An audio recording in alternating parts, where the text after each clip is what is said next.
Hello, this is Kelly Hamon, and welcome to the Resiliency Coach podcast. This podcast showcases people who face difficult times and how they got through it. These experiences are real and sometimes raw. The people who share their stories are here to tell you you're not alone in your struggle. They share the tools and resources they use in healing. If you're looking for solutions for getting through tough times, contact us at www.resiliency.coach. So today I'm interviewing my friend, Jillian Schleger. Jillian works with women in healing arts and mindset. The technique she uses merges spirituality with science. So Jillian, thank you so much for being on my podcast today. Thanks for having me. You're welcome. Will you please share with us your story? Sure. So for many, many years, I kind of felt like I was getting the short end of the stick. I actually said to a friend of mine, I felt like I was cursed. Just felt like one thing after another was happening in my life, where I was diagnosed with breast cancer after being a healer for a Reiki master for many, many years. And after that, I married my best friend, and that ended in a nasty divorce quite quickly after we got married. And then I was bullied at a job. It just seemed to be snowballing.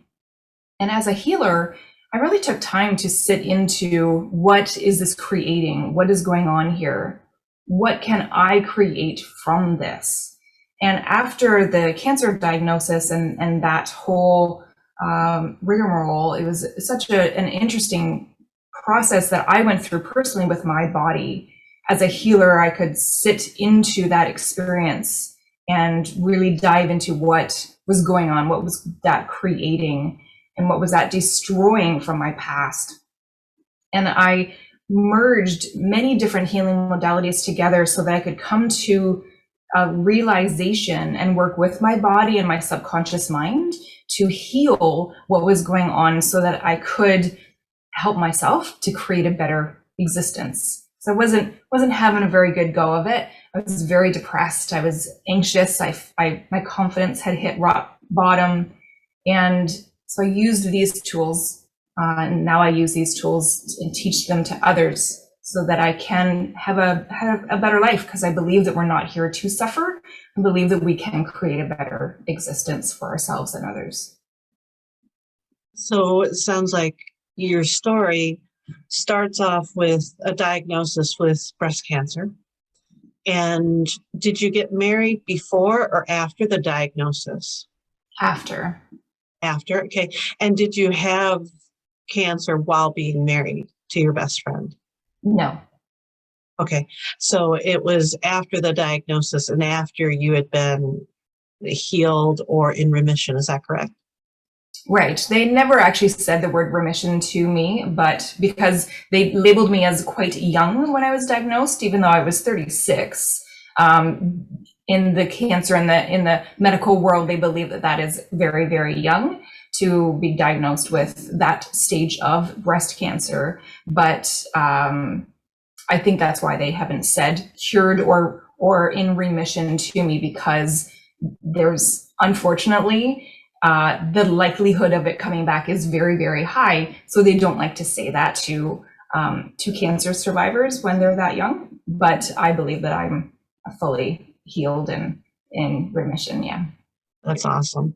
And so you got married to your best friend after you had recovered from your diagnosis, and then you were divorced within a very short period of time.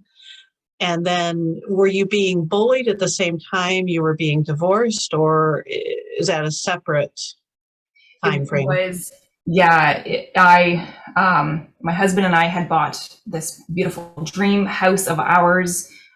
He and his girlfriend moved into that and tried to force me out at the same time. And then he had talked me into starting a photography business and quitting my main job so that I could focus on that business. But the business was taking a while to have an income. So I didn't have any income at the time that I was going through a separation and a divorce and finding a place to live and all of these things. And they were wanting the house. My soon-to-be ex-husband and his girlfriend wanted the house. So I quickly had to find a job. Luckily, I found a job that I thought was going to be my dream job, but that job ended up, I was being bullied at that job every day. It was a very hostile environment, unfortunately. I'm glad you got out of there. And did you start the divorce proceedings after you found out that your husband had a girlfriend, or when did that start? I'm unsure. I don't know when that relationship started. If it was, I knew there was something off. There was something going on. As a healer, as an intuitive, and as women, we kind of know when stuff's not right. And I knew there was something going on for several months before I said, hey, I think this isn't working and I think we should separate. And his answer was, okay, very quickly. So I knew there was something going on. Yeah. Wow. And did you quit your job because of the bullying? That was a big reason why I did. I didn't quit the job until I had this business. And I knew I had this download of this healing system, this process, and I used it for about a year, kind of free or what people could donate for a year, just to get sure that it was going to work. Because I knew it was working for me with mindset blocks. And in the personal development world, from my age anyway, I knew that I felt like I was the black sheep of the family, or I starting to call it plaid sheep now. I don't like the term black sheep. We can say plaid sheep, or scapegoat in my family. I felt like I was just, an alien, someone that wasn't, I just felt out of place in my family. I was very spiritual. I was into energy and I believed in ghosts and all of these weird, wacky things that just my family didn't believe in. I was totally out there. And when I got these healing modalities, I would read every book that I could on how to fit in, how to feel like I belonged. And you would get to this part in the book where it would say, if you've got subconscious blocks or programs, you're kind of, there's nothing we can do for you. And that really bothered me because I felt like there had to be a way, there had to be something. So luckily, when I was going through all of this, like this happened, the divorce, the cancer, all of these things, the bullying, I went, throw me a bone here, universe. Can you give me something that I can implement and use? Like, there's got to be something here. And I literally got this download of, you do this and then this and then this and then this. So I started implementing that, and that was able to go into the subconscious and reframe the stuff that wasn't working and add energy and momentum to the things that we do want. So for the first year after this download, I implemented these tools with other people because it meant that I needed to show up. And I have to show up and tune into people from all over the world and essentially tune into their energy and do this work. And I wasn't confident in doing that. So I still stayed in that job for the first year of my business as I was testing this out and building confidence and trust in myself that I could do this.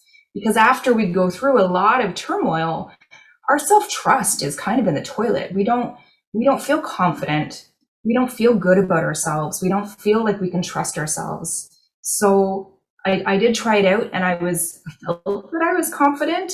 So I did quit the job, and I was so excited to not be in that environment anymore where I was daily bullied and felt like there was a bullseye. There was a target on my back every time I walked into my workplace. That's not a nice feeling. Unfortunately, for the first 7 months after quitting my job, I made very, very little money.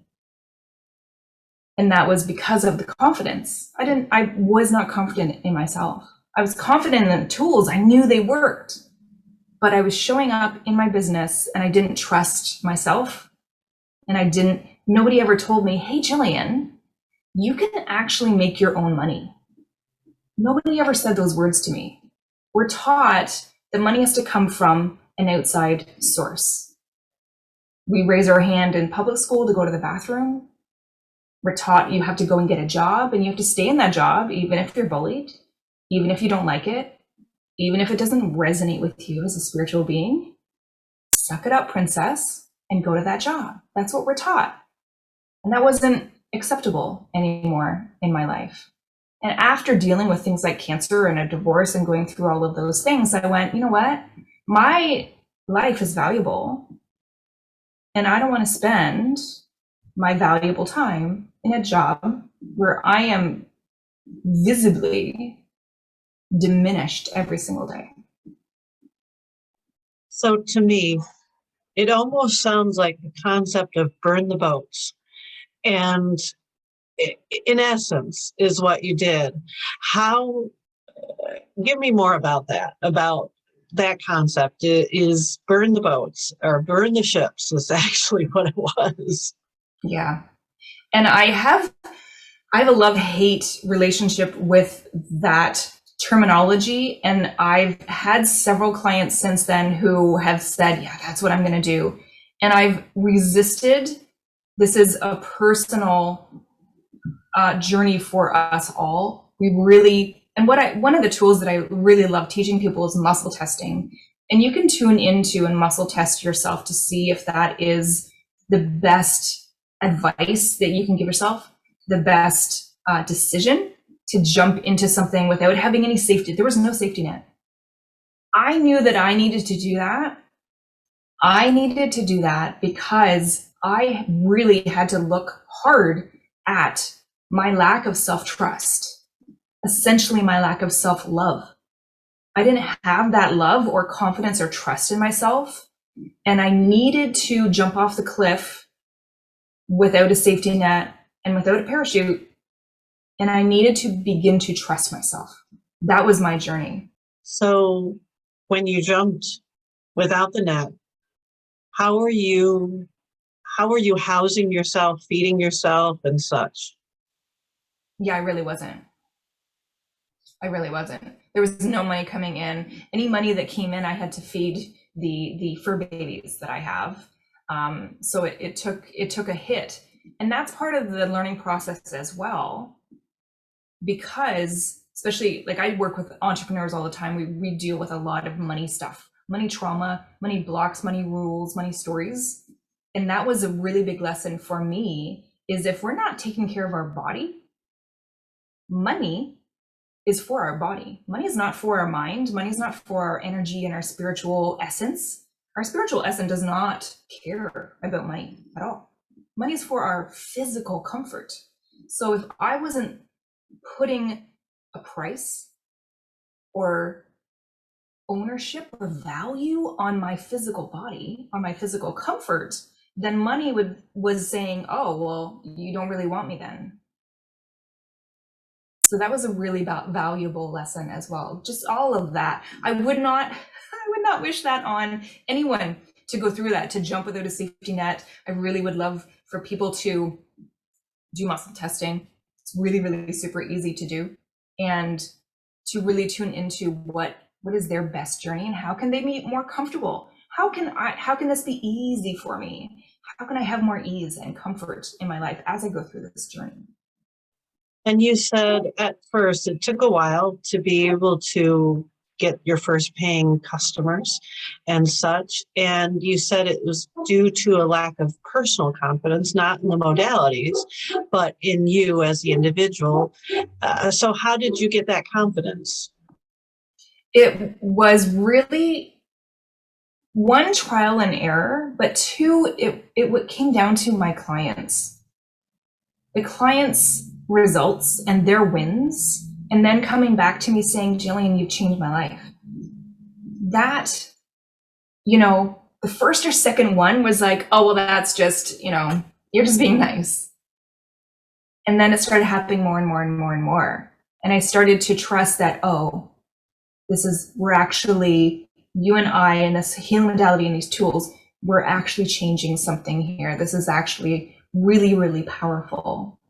And that began to, it was my clients, and it was this cooperation with working with other people. Because once you have these experiences where you see other people in your reality treating you harshly, coming into the online space, you begin to expect that that's what you'll get. So that's what I was expecting. And it was so beautiful when I started to build these relationships with other entrepreneurs and with my clients and students. And they're such beautiful, loving, kind people. And they were having the same experiences that I was having. They were seeing hostility in their environment. They weren't trusting themselves. They weren't loving themselves fully. And then when they started to plug into these tools and they started to see the results, and they started to build that self-love and that self-trust and that self-confidence, and they started to see their world blossoming and emerging into this potency, and they're becoming empowered, that built me up as well. So your journey to health, and to health physically as well as emotionally, as well as relationship wise, because the relationship with the ex-husband or with the husband, as well as with the bullies at work, what tools did you use for yourself to be able to heal from those things? Yeah, I created a healing modality, and I call it Kinetic Divination.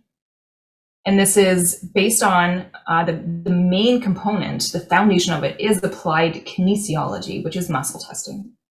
So I use kinetic from the kinesiology, and for the movement of our body, the emotions in our body. And often I work with empaths who are, and highly sensitive people who are highly sensitive, and their emotions run very, very strong through their body. And if I could tell you one thing that I heard over and over and over again since I was a child, it's stop being so emotional. And I thought, these emotions are so big and so strong, they must be a superpower, not a flaw. And that was kind of the thread that weaves its way through kinetic divination, is using those emotions to fuel our desires and the creation of our desires. So muscle testing is one of the key components in kinetic divination, but it's really searching for the wisdom that is within our body. Our body is constantly trying to tell us what's going on underneath the surface. And it's using these tools to listen, not only to listen to the wisdom of our body, but to work with our body to build the bridge from where we are to where we want to be. So you created a modality out of the several modalities, it sounds like, and experiences, personal experiences. So when people are working on their health, a lot of times they go to doctors. When they're thinking of spirituality, they go to a church or to a therapist. Did you use any of that? And where did you get your modalities? Was it through a school? Was it through books? Was it through watching something or someone? Yeah, it was through years, because I didn't feel like I fit in with my family. That was kind of a blessing in disguise. And I love Carolyn Mace. She's a medical intuitive and healer, author. She's a beautiful, beautiful soul. I heard her say once that if you were put on this earth to look outside the box and to create something different and impact lives, you often find that you won't fit into the family that you were put into or chose in this life. Because if you were happy in that little box, you didn't have to look outside of that box for anything else. You'd stay there. You wouldn't create anything new or revolutionary. You wouldn't, if you fit in, you wouldn't look outside of that. So that was a blessing in disguise. So not fitting in, I started reading and looking at a very, very young age, like pre-teen. I'm looking at psychology books to figure out what was wrong with me. How can I make myself fit in? And in all of those books, again, it was well, if you've got subconscious programming, I just knew that I did. I was quite young. I knew that I had these subconscious programs because of the work that I was doing, the reading that I was doing. I knew that up until from even the root chakra forms at 3 months in the womb, right? At the start of the second trimester, the root chakra forms. So you're getting information from your mother, from the womb, from the environment of the mother, and that's being sucked into that root chakra. So all of these programmings, all of these interpretations, we're taking and we're making filters and stories and interpretations and rules to live our life by up until at least 6 or 7. So I knew from reading these books, but then also I started taking, again, when I was quite young, mid-teens, I started taking modalities like therapeutic touch. And then I went into Reiki and then NLP. So and EFT. So I was searching for modalities really to make myself fit into that box. And then after this download of, okay, you take that from that modality, and you piece them together this way, then I started going, oh, I don't actually have to fit into that box. I'm just okay the way I am. And I'm actually, more than okay. I'm pretty darn cool just the way I am. And I want that feeling of acceptance and self-acceptance and resiliency for everybody else. That's great. And if you had a piece of advice for someone that maybe, now you went through several different things, and if somebody was going through any of those things, what piece of advice would you give them? I would offer the advice to ask questions. And instead of asking the questions, because I've been there, no judgment, instead of asking, why is this happening to me? So when we ask that question, the universe, your reality, will show you examples of why that's happening for you and to you. So instead of asking those questions, ask, what is this creating for me? For me. What is this creating for me? And is this it? What else can I create? What else is possible? What else is available for me to have, do, be? And is this it? Really? Or can I create something different? Start asking questions.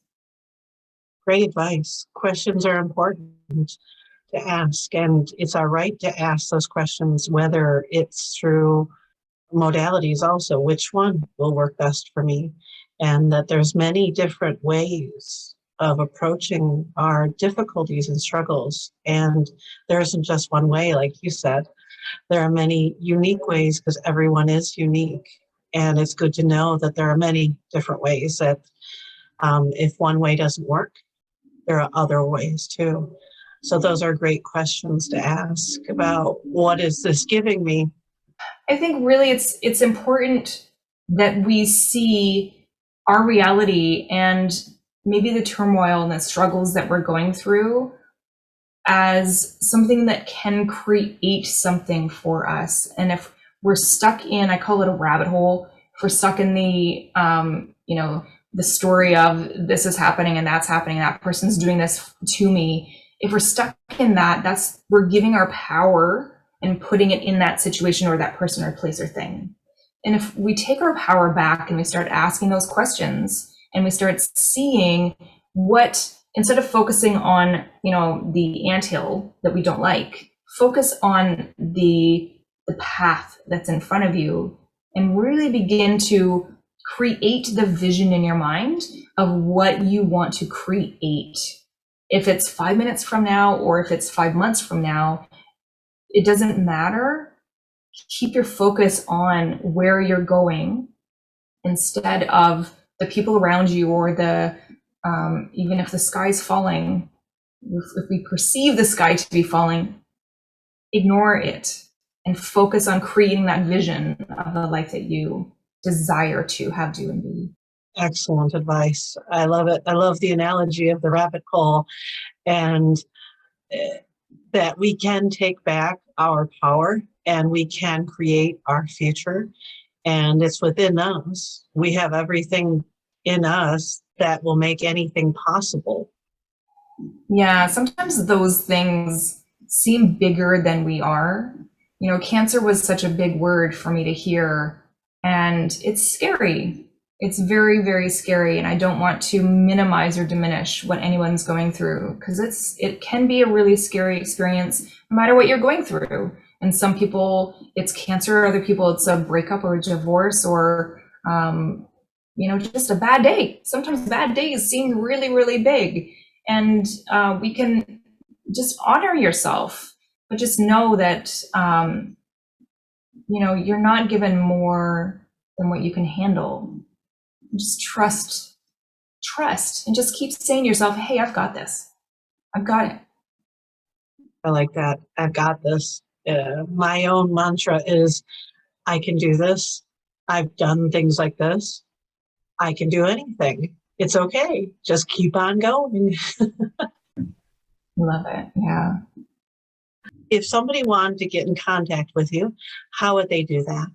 I'm usually on my Facebook, so Jillian Schleger on Facebook. I also have a website that's jillianschleger.com, and Jillian is with a J, so Jillian, and Schleger is Schleger, and it's just .com. So thank you again, Jillian, for sharing your story and your tools and your advice with us today. Thank you so much for having me. Thank you, audience, for listening to Jillian. And remember, there is a way through your difficulty. Please seek out resources and people who can and will help you. Now, if you're looking for alternative tools for handling difficult times or just moving ahead in life, contact us at www.resiliency.coach. Hope you all have a blessed day and a wonderful life. Goodbye.